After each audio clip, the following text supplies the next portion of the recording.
The letter arrived on the morning of April 18th, 1667.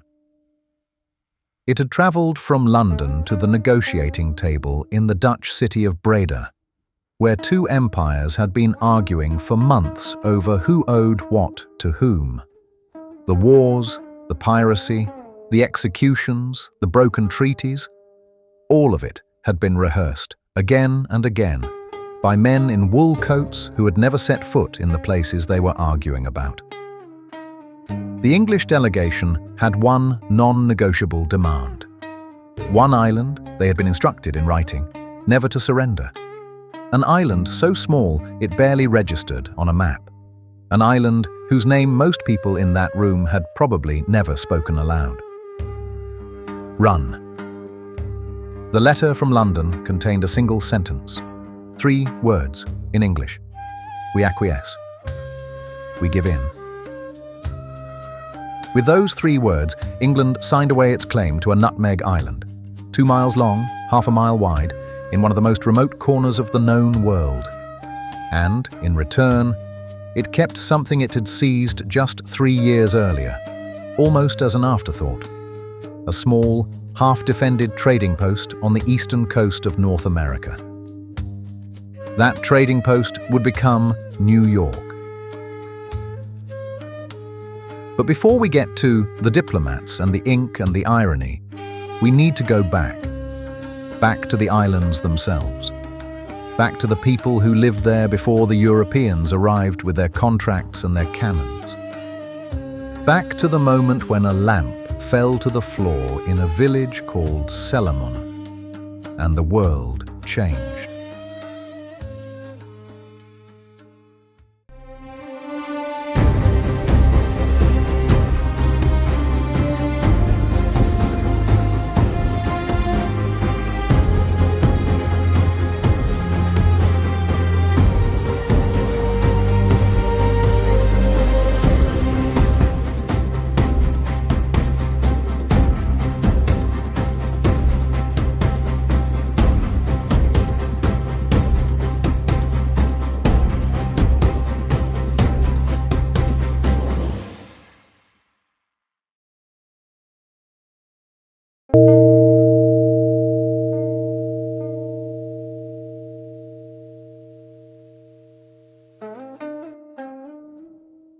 If you sail east from Java, past Bali, past Lombok, past Sumbawa, past Flores, and you keep going into waters that thin and darken as the ocean deepens, you will eventually find them.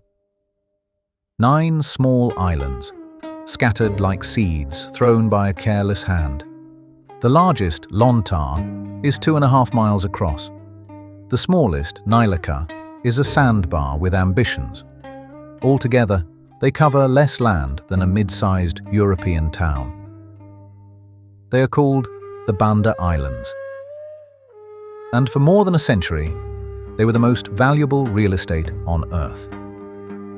The reason sat in the trees. Myristica fragrans, the nutmeg tree, was found in the entire world, in exactly this place. Not in India, not in China, not in the Americas, not in Africa. Here, on these 9 small islands, in this remote corner of the Banda Sea, on soil that had been blackened and enriched by centuries of volcanic ash from Gunung Api, the great cone that still steams gently above the harbour at Naira.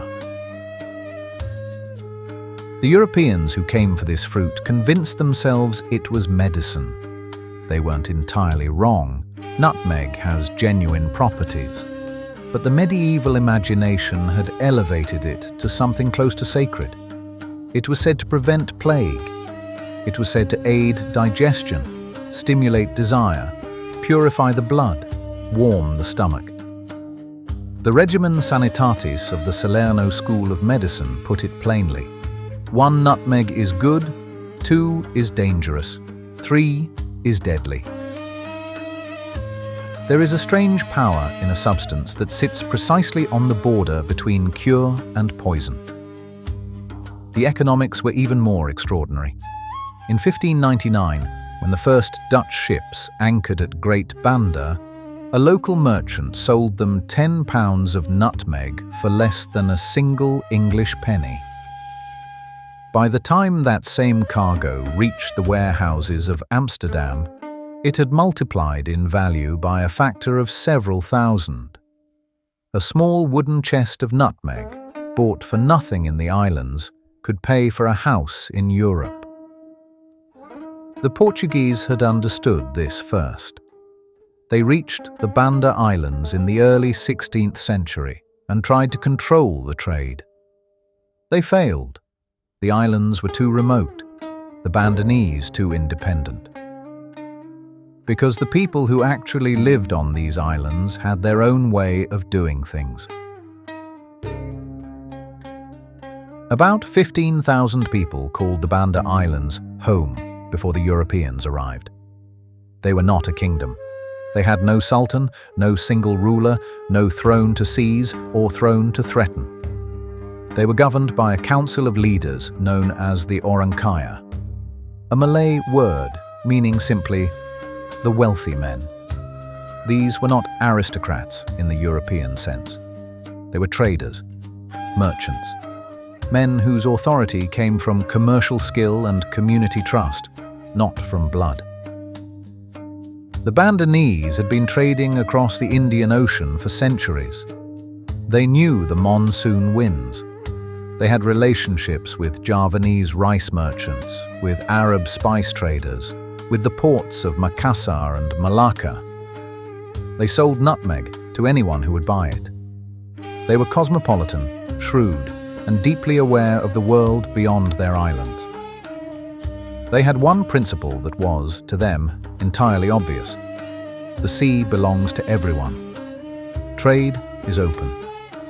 No one can claim a monopoly over the fruits of the earth.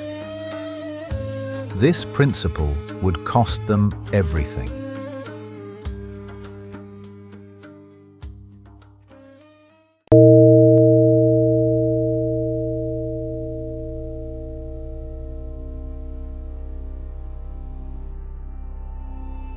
On the 20th of March, 1602, a group of Amsterdam merchants put their signatures to a document and created what would become the most powerful commercial organization the world had yet seen. The Dutch East India Company, the VOC, was granted a monopoly over all trade between the Cape of Good Hope and the Strait of Magellan for a period of 21 years.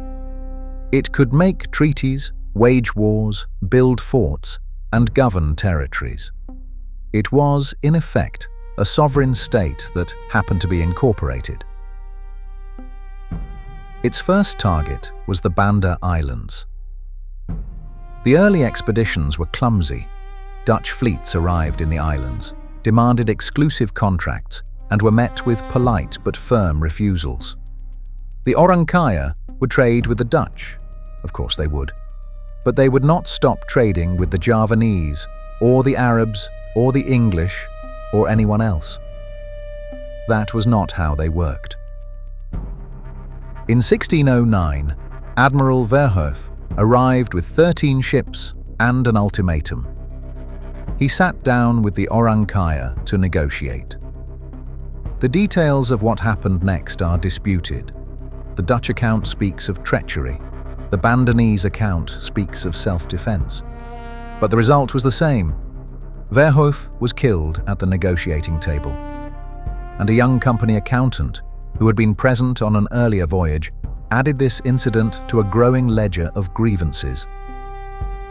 His name was Jan Pieterszoon Cohen. He was called de Schrale behind his back. Old skin and bones, thin, relentless, with a capacity for work that frightened even his colleagues. He rose through the ranks of the VOC with the efficiency of a mechanism designed for exactly one purpose.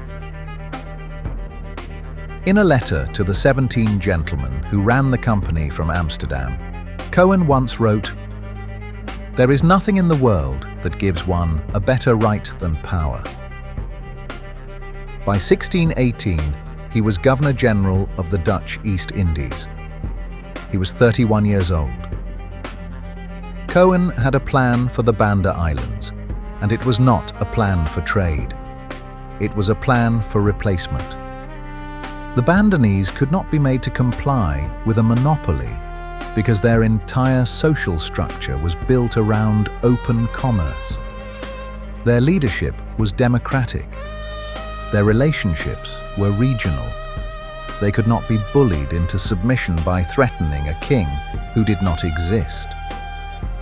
So, Cohen's solution was to remove the problem entirely. He wrote to the directors in Amsterdam, "It would be best, in my opinion, to completely chase all the Bandanese from the land. Settlers and slaves could be brought in instead. A new population, one that owed everything to the company, would work the nutmeg groves under company control." The directors did not object. In the spring of 1621, Cohen arrived at Banda Sea with 19 ships, more than 1,600 European soldiers, and several hundred Asian mercenaries, including a contingent of Japanese fighters known for their willingness to do what others refused.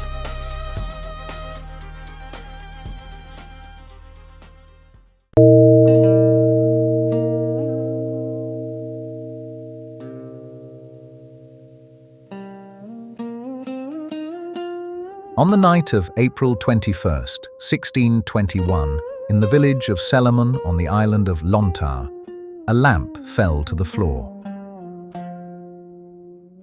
No one knows exactly what happened next, or whether the lamp was an accident, a provocation, or a pretext.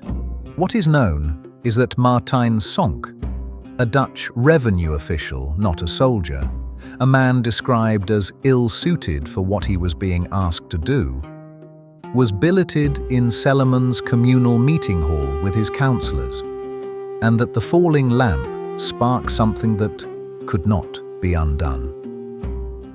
Gunfire erupted across Lontar Island, and across the Banda Archipelago, a campaign began that the Dutch commander himself described in letters to Amsterdam, with something close to satisfaction.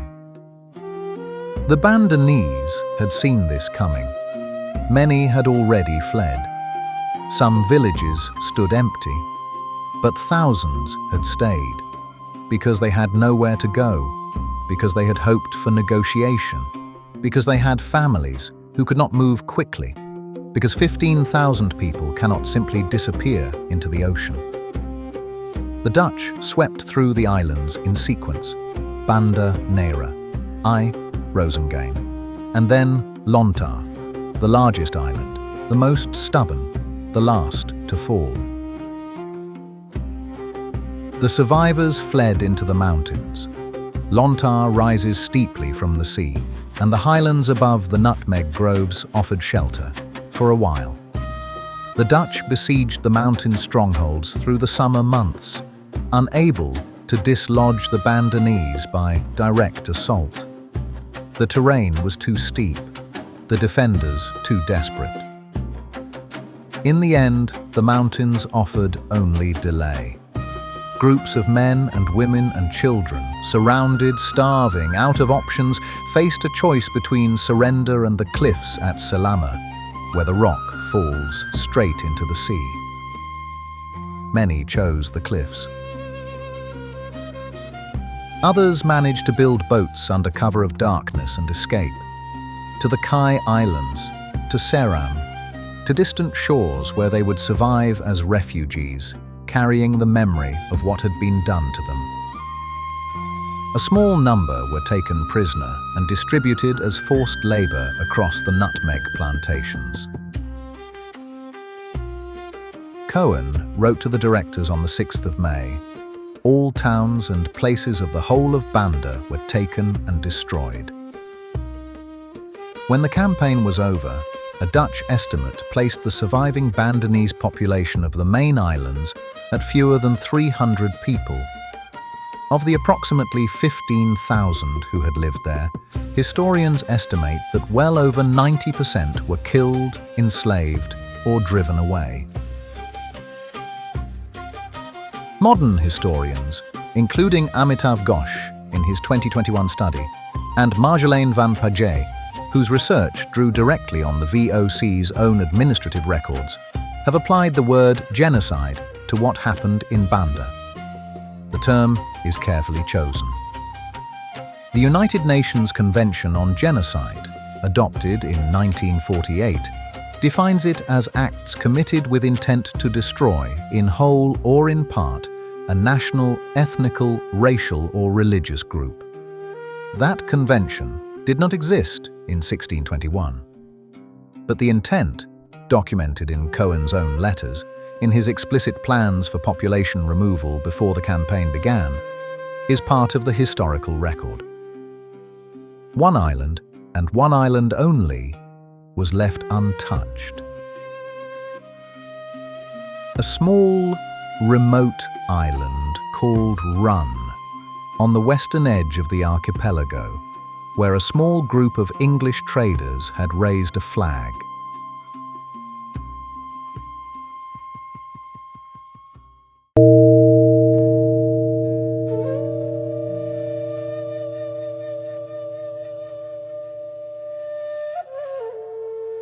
The English East India Company had been operating in the Banda Islands since the early 1600s, trading for nutmeg alongside everyone else.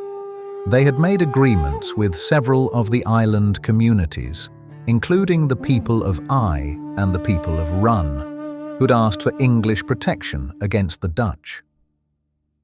On the island of Run, in 1616, a trader named Nathaniel Courthope accepted that invitation.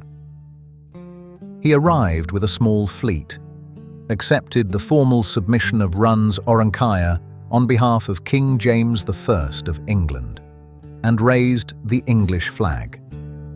He then found himself, with a few dozen men and a handful of cannon, facing the most powerful maritime company in the world.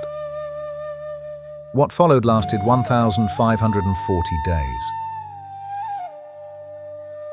Cohen blockaded the island. Dutch warships circled the waters around Run, intercepting any vessel that tried to bring supplies. The English company in London sent occasional ships with promises of reinforcement. But the ships were diverted, the promises forgotten. Courthope's men ate what the island could provide, which was not much. The nutmeg trees produced their fruit. The water supply was unreliable. Men died of dysentery. Courthope wrote in one of his surviving letters, "We have rubbed off the skin already, and if we rub any longer, shall rub to the bone." He did not surrender. Through 4 years of isolation, hunger, and attrition, he held the island. Not because of military strength, he had almost none, but because surrender would have meant formally abandoning England's claim to the only remaining Banda Island outside Dutch control. And Courthope understood what that claim was worth, even if his employers in London seemed to have forgotten. In October of 1620, he received news that the Bandanese on Great Banda had risen against the Dutch. He decided to cross the water at night to make contact, to perhaps coordinate something. His men begged him not to go. He went anyway, with one boy named William armed with muskets. A Dutch spy on Run had already sent word. A heavily armed pinnace was waiting in the channel. At 2 or 3 in the morning, they opened fire. Courthope returned fire until his weapon jammed. Then he threw his gun into the water. Then he was shot through the chest. He sat down. Then he went over the side. His body was never recovered. His second-in-command, Robert Hayes, held the island for a few more months. When 25 Dutch ships arrived, there was nothing left to defend. The Dutch landed unopposed. They forced the remaining Bandanese to demolish the English fortifications with their own hands. They tore down the flag of St. George that still flew above the village. Then they sailed away. Run was theirs, or so it seemed. Because Courthope's 4 years on that island had done something that outlasted him. By never formally surrendering, by dying before he could be made to sign anything, he had kept the English legal claim alive. An unsigned surrender is not a surrender. A dead man cannot abdicate. England's claim to run, fragile, largely ignored, practically worthless, survived. It would matter again 47 years later, in a city no one had heard of yet.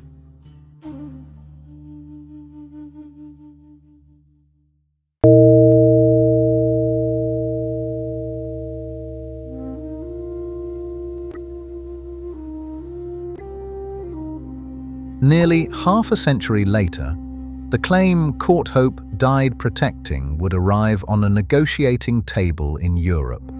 But first, we need to understand what the other side of the bargain actually looked like.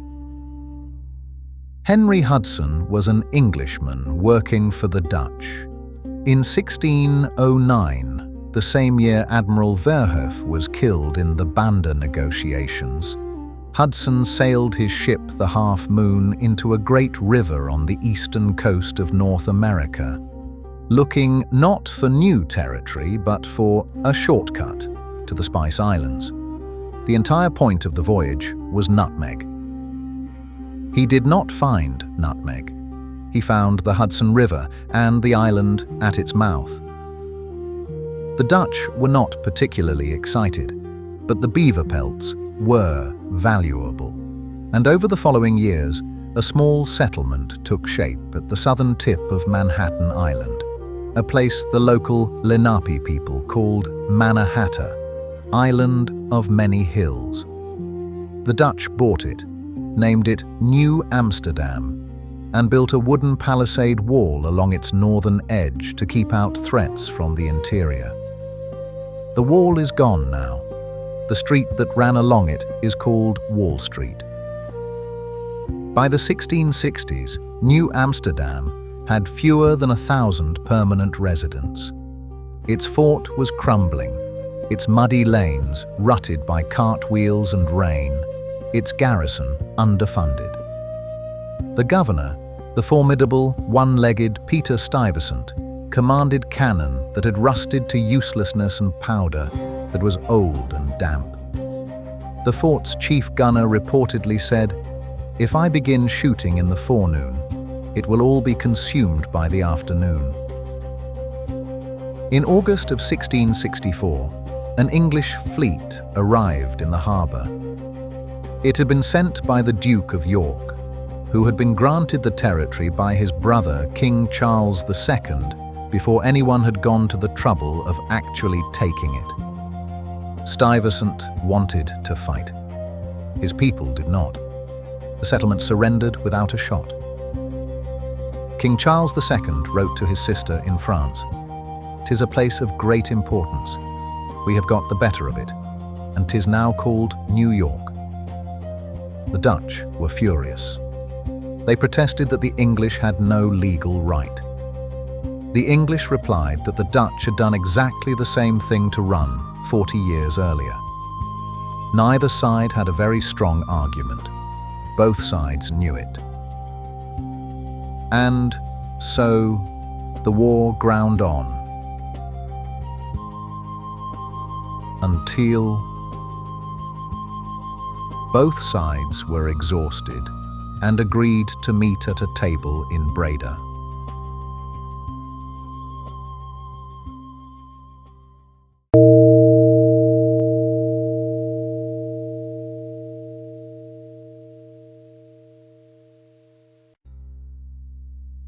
The negotiations at Breda began in the spring of 1667. They were slow, formal, and conducted with the elaborate courtesy that exhausted nations use to discuss things they would rather not discuss directly. The English delegation had arrived with clear instructions on one point: run must be returned. The island was described in their written brief as one of the greatest foundations of the vast profits and strength of the Dutch in the Indies, but extremely prejudicial to the English nation. They were given no flexibility on this demand. London wanted run. The Dutch countered with their own demand. New Amsterdam, now renamed New York, must be returned to them. Neither side was willing to give up what it had taken. The talks stalled. The peace commissioners proposed the only solution left. Each side would keep what it currently held. Under this arrangement, the Dutch would keep Run. The English would keep New York. The English delegation hesitated. Run was known. Its value was understood. The nutmeg monopoly had been the foundation of VOC wealth for decades. New York was a cold, muddy, lightly populated settlement. Wooden palisades, rutted streets, a crumbling fort that its own gunners had written off. It had no obvious strategic importance. It would need years of investment before it produced anything of value. They wrote to London asking for guidance. On the morning of April 18, 1667, the reply arrived. We acquiesce. The resulting agreement, the Treaty of Breda, was drafted with the diplomatic skill of men who understood that naming things directly creates problems. The treaty did not say, England gives up Run, Holland gives up New York. It said simply that each party would henceforth hold, with full rights of sovereignty, all territories it currently possessed. It is worth pausing on this. This was not technically an exchange. It was a mutual recognition of existing possessions. The famous swap of Run for Manhattan is a simplification that came later, applied in retrospect once the dimensions of what had happened became clear. What the Treaty of Breda actually did was formalize a status quo. It said, "The war is over. What you have is yours. What we have is ours." But the effect was the same. England was out of the nutmeg business. The Dutch had the Banda Islands, complete and unchallenged. And England had New York.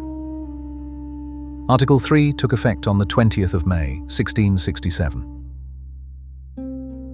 At the time, almost no one understood the significance of what had just been agreed.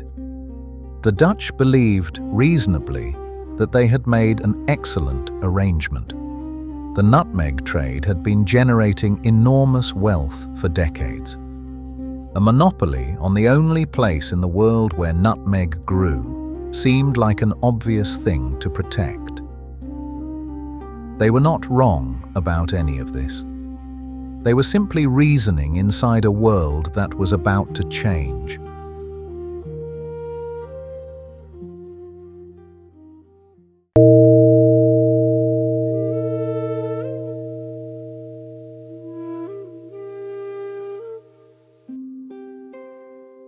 The Dutch took Run and held it. They extirpated the remaining nutmeg trees on the island during regular visits to prevent any possibility of independent cultivation. They stationed no permanent population there. The island was left to grow wild, its old plantation rows slowly reclaimed by the jungle, cattle roaming where nutmeg orchards had once been. And back on the main islands of Banda, the system that Jan Cohen had imagined was now operating. The land had been divided into plots called perken, orchards, and distributed to Dutch and European settlers called perkeneers. These men received land, and they received labor. Enslaved people, brought from across the archipelago, sold by the company at fixed prices, recorded in the ledgers not as inhabitants, but as movable property.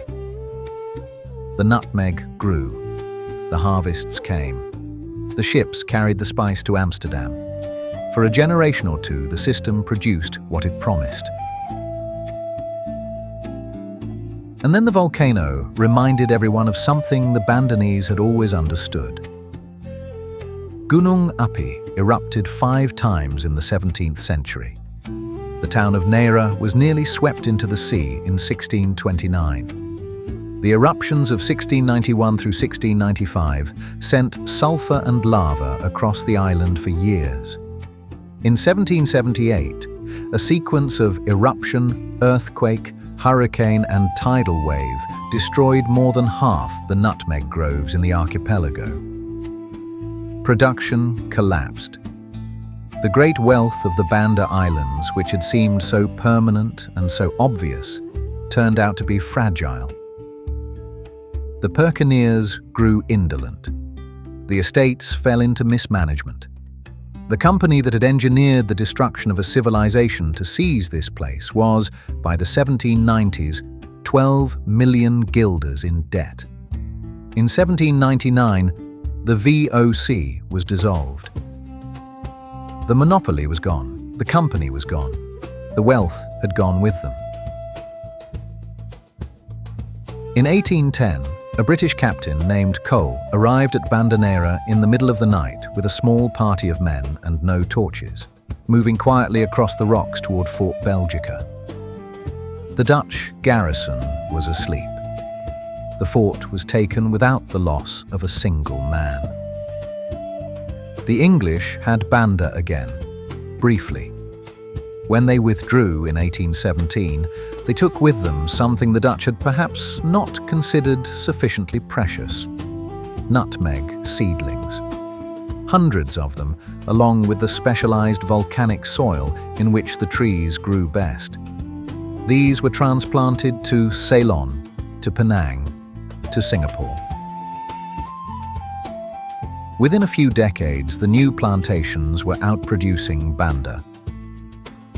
The monopoly that had justified a genocide, that had driven the construction of the most powerful trading company in history, that had been the final prize in decades of Anglo-Dutch warfare, that monopoly ended not with a battle, but with a transplanted seedling. The price of nutmeg in Europe fell. It kept falling. Within a generation, the spice that had reshaped the world was available in any market, grown on multiple continents, valued primarily as a flavoring for milk punch and Christmas pastries. New York, meanwhile, grew. The settlement that England had considered the lesser prize at Breda expanded beyond the island, up the river, across the continent. By the time of the American Revolution, it was the largest city in North America. By the 19th century, it was one of the great cities of the world. By the 20th, it was the financial capital of the planet. The island that had been traded away for nutmeg became the place whose name everyone knows, whose skyline everyone recognizes, whose harbor holds a statue that became the symbol of an entire civilization.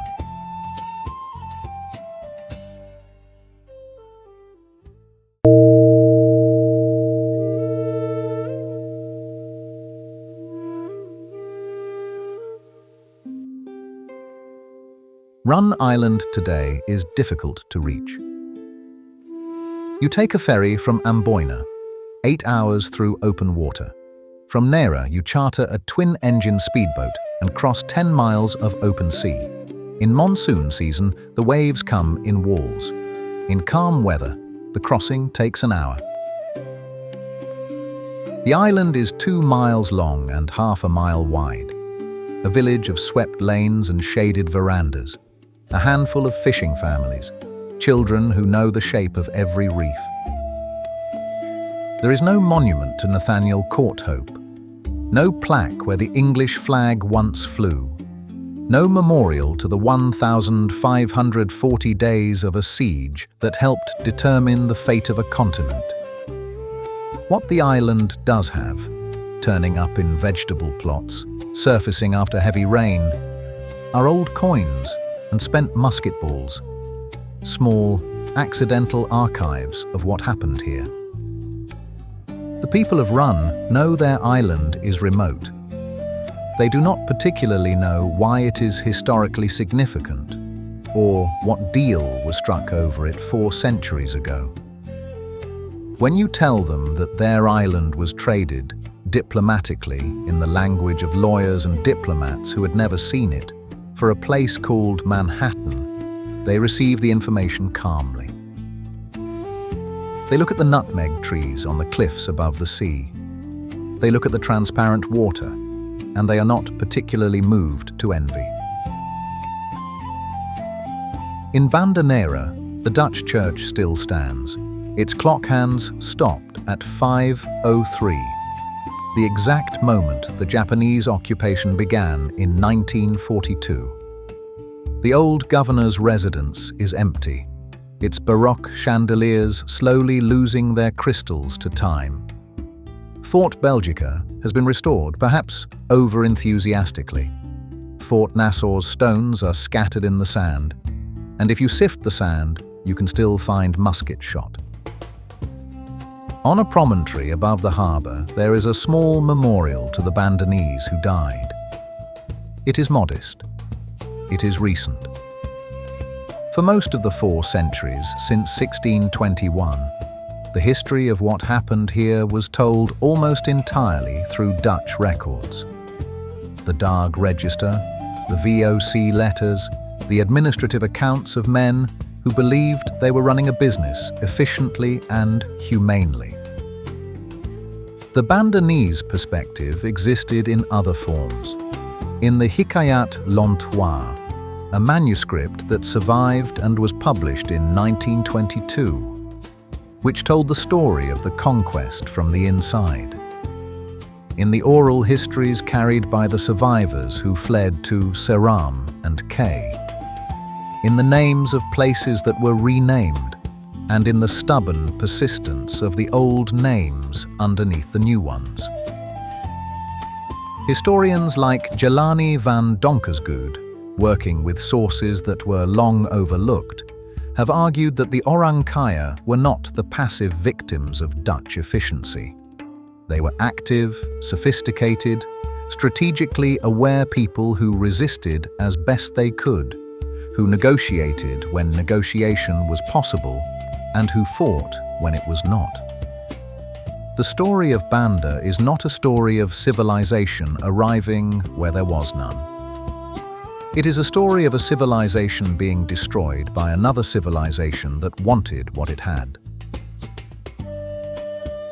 In 2021, on the 400th anniversary of the conquest, Dutch and Indonesian scholars and artists gathered to remember. The Banda Journal Project, a multimedia record of that commemoration, brought together voices from the Bandanese diaspora, from the Netherlands, from the archipelago. There was no formal Dutch government apology. There was testimony and memory and the particular grief of descendants trying to understand something that happened before their grandparents' grandparents were born. These things move slowly. Reckoning moves slowly. History moves slowly, and then suddenly. What the nutmeg tree gave the world was, in the end, not the spice itself. The spice has been available everywhere for 2 centuries. What it gave was the drive, obsessive, violent, extraordinarily consequential, to find the place where it grew, to control that place, to own that place, to kill for that place. And in the course of that drive, the world was mapped, the Atlantic was crossed, the Americas were encountered, the first global trading companies were built, and the legal frameworks for empire were constructed. All of this came from a tree, a specific tree growing in volcanic soil on 9 small islands at the edge of an ocean. The Dutch had the better argument at Breda. They knew what they were keeping. The nutmeg monopoly was real and proven. New York was a speculation. History decided otherwise. History has a habit of doing that. On Run Island, when the season is right, the nutmeg trees flower. The scent reaches you before the island does. Something sweet and complicated and faintly medicinal, carried on the wind across the Banda Sea. The fruit splits open to reveal the seed inside, wrapped in its red lace of mace, the two spices that moved the world. The trees are still there, growing in the same volcanic soil, fruiting in the same tropical sun, indifferent as trees are to what was done for their sake. They were here before the Portuguese. They were here before the Dutch. They were here before Courthope raised his flag. They were here before the ink dried at Breda. And they are here now,